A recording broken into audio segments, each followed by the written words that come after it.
कहानी है दिल्ली शहर से दूर बसे एक छोटे से गांव प्रहलादपुर की, जिसमें कन्हैया अपने छोटे से परिवार के साथ एक टूटी फूटी झोपड़ी में रहा करता। बड़े बड़े जमींदार और साहूकार के खेतों पर फसलें उगाता, उनकी देखभाल करता। समय आने पर सारी फसलों की कटाई करके गांव के पास के ही बाजार में बेच आया करता। उसी से उसका गुजारा चल रहा था। लेकिन इस साल मौसम और किस्मत ने बड़ी ही करवट ली। जिन जिन खेतों पर उसने फसलें उपजाई थी, लगातार एक हफ्ते मूसलाधार बारिश हुई और सारी फसलें बर्बाद हो गई। उसने जमींदार और साहूकारों से बहुत मदद मांगी। मालिक, मैंने तो फसलें उगाई, उनकी देखभाल की, कड़ी धूप में इतनी मेहनत से कटाई भी की, लेकिन मूसलाधार बारिश ने सब कुछ बर्बाद कर दिया।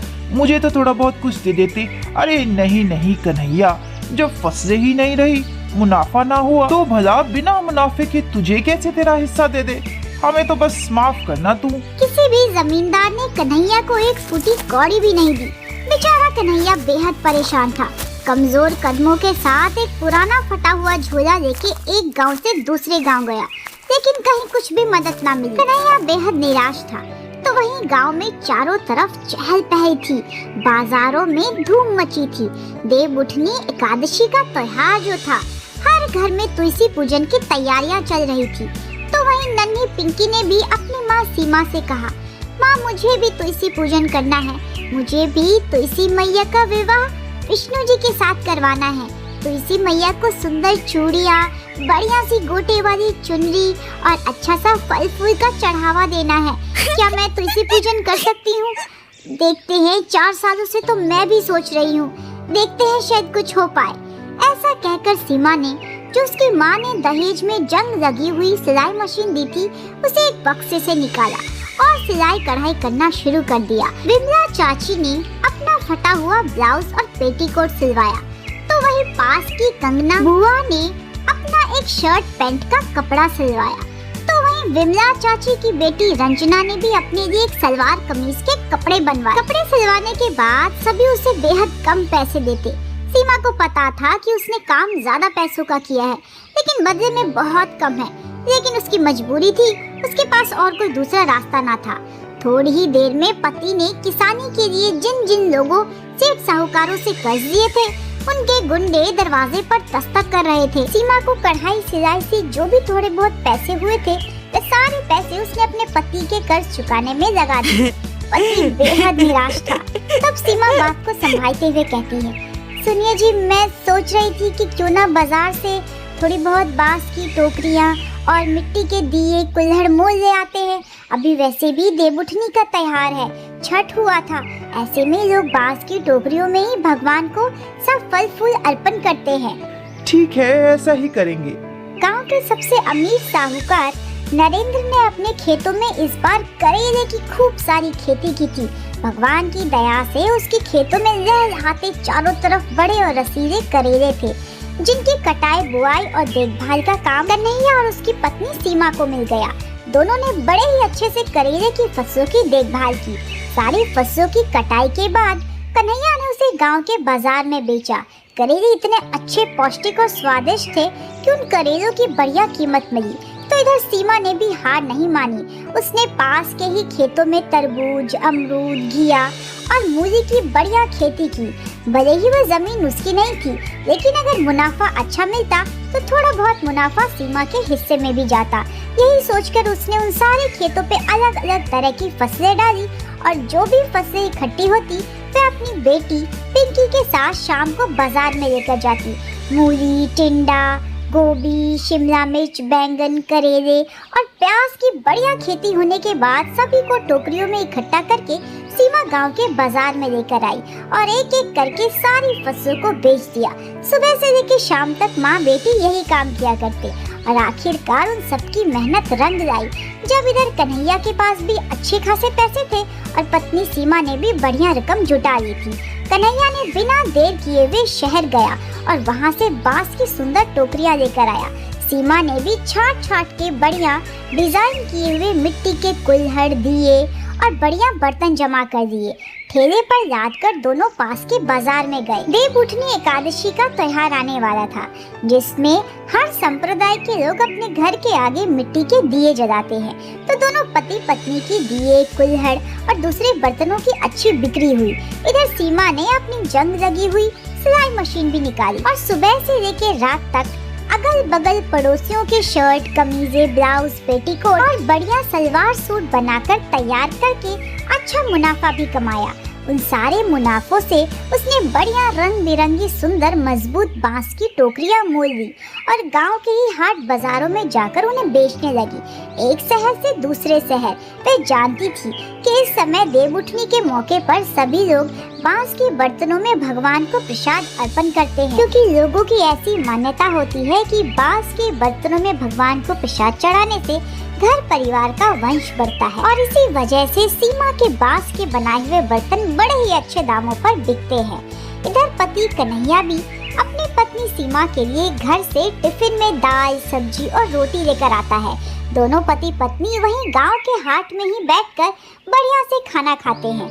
पति कन्हैया भी पत्नी सीमा के बांस के बर्तनों को बेचने में भरपूर मदद करता है। तभी एक दिन सीमा की भतीजी आती है, जो सीमा को बहुत भला बुरा कहती है।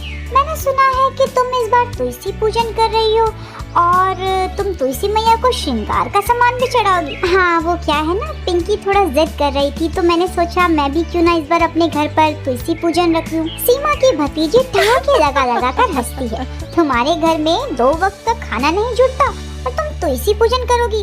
अरे 2 वक्त का फलहार भी जुटा पाओगी? हाँ, चले हैं ऐसे लोग देवउठनी एकादशी का व्रत करने। तुम तो रहने ही दो, यही घर में काम काज झाड़ू पोछा करके जो 2 पैसे मिलते हैं ना, तुम्हारा घर चल जाए यही बहुत बड़ी बात है। सीमा को इन सबसे बेहद बुरा लगता है।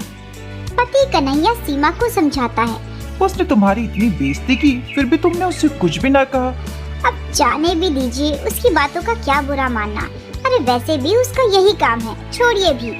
दोनों अपनी टोकरियां बेचकर घर पहुंचते हैं। इधर नन्ही पिंकी बेहद खुश होती है। वह घर के आंगन में तुलसी के पौधे के पास अपनी माँ और बापू का इंतजार करती है। माँ तुम आ गई, ये देखो मैंने बढ़िया से तुलसी का पेड़ लेके आया है पास के ही खेत से। अरे वाह, ये तुलसी तो बड़ी ही प्यारी है। तो इनका विवाह करवाएंगे भगवान विष्णु के साथ। तुम्हें पता है, नारायण भगवान ही तुलसी के देवता है। नैया अपनी पत्नी और बेटी के साथ घर को सजा रहा होता है कि तभी एक अजीब सा इंसान, जो ही नारी है और ना ही स्त्री, अर्धनारीश्वर का शरीर, चेहरे पे दाढ़ी और एक प्रकाशित तेज के साथ उनके घर में आता है और वे पिंकी से कहता है, क्या तुम मुझे अपने तुलसी विवाह में हिस्सा बनाओगी?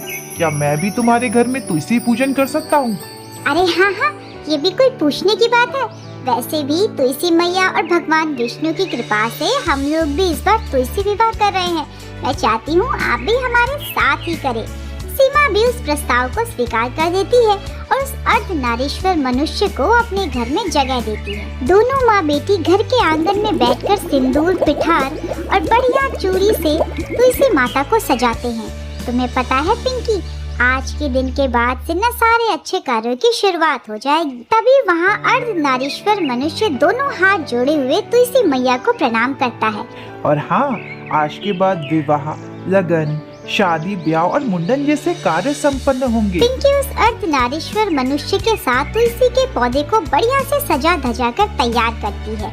एक अच्छा सा लॉकेट फूलों से बना हुआ तुलसी मैया को अर्पण करती है। अर्धनारीश्वर भी तुलसी मैया के साथ श्रृंगार और उनके प्रसाद बनाने में पिंकी की पूरी मदद करता है। आज के दिन पिंकी के आंगन की अलग ही रौनक होती है। तभी माँ रसोई घर में जाती है। सीमा ने अपने जमा किए हुए पैसों से मूली, बैंगन, अनानास, लड्डू और चावल की खीर बनाने की तैयारियों में लग जाती है। ऐसा माना जाता है मूली, बैंगन और गन्ने का इस पूजा में विशेष महत्व है। इससे वे सारे फल सब्जियों के छोटे छोटे टुकड़े बना लेती है और एक थाल में सजा लेती है। इधर जैसे ही पति पास के खेतों से बड़ा सा गन्ने का पौधा लेकर आता है और छोटे छोटे टुकड़ों में काटता है, तो साहूकार के आदमी उसके दरवाजे पर दस्तक देते हैं और उसे जान से मारने की धमकी भी। जल्दी से हमारे पैसे लौटा दो, आज शाम को मैं एक बार फिर से आऊंगा और अगर तुमने पैसे नहीं दिए तो इसी चाकू से तुम्हारे टुकड़े कर दूंगा।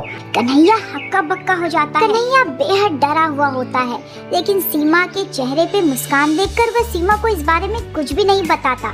धूप, दीप, बड़ा सा दिया, मिट्टी के कुल्हड़, सीमा तो इन सबको सजाने में बहुत ही ज्यादा व्यस्त होती है। वह नहीं चाहता कि तुलसी विवाह के पूजन में किसी भी तरह की अड़चन आए। पिंकी बेहद खुश होती है। वह छोटी सी फूल डाली लेकर गांव के पास के ही खेतों में जाती है, जहां से गुलाब, गेंदा, चंपा, चमेली, सफेद और पीले कनेर के फूलों को तोड़कर अपनी फूल डाली में रखती है। तभी उसे पायल की छन छन की आवाज सुनाई पड़ती है। पिंकी चौंक कर इधर उधर देखती है।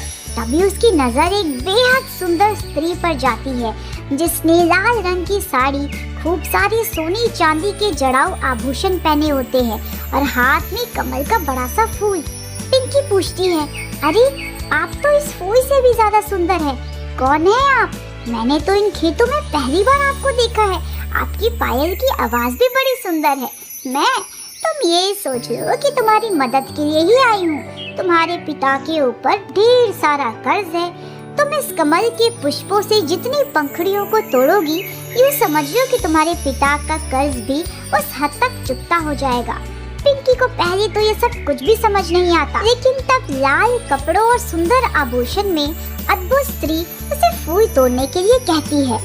पिंकी भी उस स्त्री के कहे अनुसार कमल में से खूब सारी पत्तियों को तोड़कर अपनी फूल डाली में रखती है और यह तुलसी मैया को आंगन में सजाने लगती है। वह अपनी माँ से इन सारी बातों के बारे में बताती है। माँ बिना देर किए हुए समझ जाती है कि जरूर ही ये तुलसी मैया का चमत्कार है। हो सकता है वो स्त्री स्वयं तुलसी मैया हो। पिंकी बेहद खुश हो जाती है और अच्छे से तुलसी मैया को सजाने की तैयारियों में लग जाती है। सुंदर सुंदर लाल चूड़ियाँ, सिंदूर और श्रृंगार का सामान।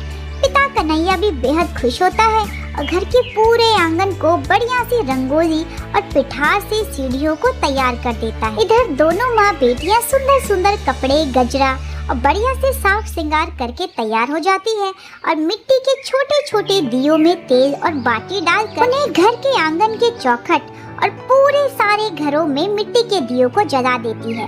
उसके बाद वह तुलसी मैया को सुंदर सी चुनरी, फलों से जड़ी हुई सुंदर माला, पुष्प, श्रृंगार, चूड़ियाँ और नाखून पॉलिश के साथ माँ तुलसी का विवाह भगवान विष्णु के साथ बड़े ही धूमधाम, सुंदर गीतों और ढोल नगाड़े बजाकर करती है। तुलसी मैया की कृपा और आशीर्वाद से सारे कमल के फूल सोने और चांदियों के सिक्के में बदल जाते हैं। सीमा जय भी उन्हें बाजार में अच्छी कीमतों पर बेच देती है और अपना एक छोटा मोटा श्रृंगार का ठेला लगाती है। इधर पति ने भी जितने सेठ साहूकारों से कर्ज लिए होते हैं, सीमा अपनी खुद की आमदनी से उन सारे कर्जों को पूरा कर देती है। सभी कर्ज चुकाने के बाद वह न सिर्फ अपने श्रृंगार बल्कि सुंदर सुंदर कांच, लाख और प्लास्टिक की चूड़ियों की दुकान लगाती है। प्यारी गोटे वाली सुंदर चुनरियाँ जो वह अपनी सिलाई मशीन से सिलकर तैयार करती है। इस तरह गांव के हाट बाजार में ही लगभग 3-4 ठेले सीमा लगाती है। सबसे बढ़िया मुनाफा मिलता है। पति के किसान का कारोबार भी बढ़िया चलने लगता है। वे एक आलीशान सुंदर घर खरीदते हैं। इधर कन्हैया भी गांव में ही 4-5 बीघा जमीन खरीदता है, जिसमें तरह तरह के मसाले, साग सब्जियां उगाता है और गांव के बाजार में अच्छी कीमतों पर उन्हें बेचता भी है। जल्दी वे सुंदर से घर में गृह प्रवेश करते हैं। वहाँ तुलसी मैया, लक्ष्मी माता, नारायण, गणेश जी और कार्तिकेय जी की बड़े ही धूमधाम से जोत जलाकर पंचमेवा, अच्छी मिठाइयाँ, धूप दीप जलाकर भगवान को प्रसाद अर्पण करते हैं। उनके घर के आंगन में सुंदर सजी धजी तुलसी उनकी सफलता और उन्नति की निशानी होती है और वे खुशी खुशी अपने घर में रहने लगते हैं। ऐसे ही भावनात्मक और मनोरंजक कहानियों के लिए चैनल के साथ जुड़े रहे। चैनल को लाइक, सब्सक्राइब करना ना भूलें।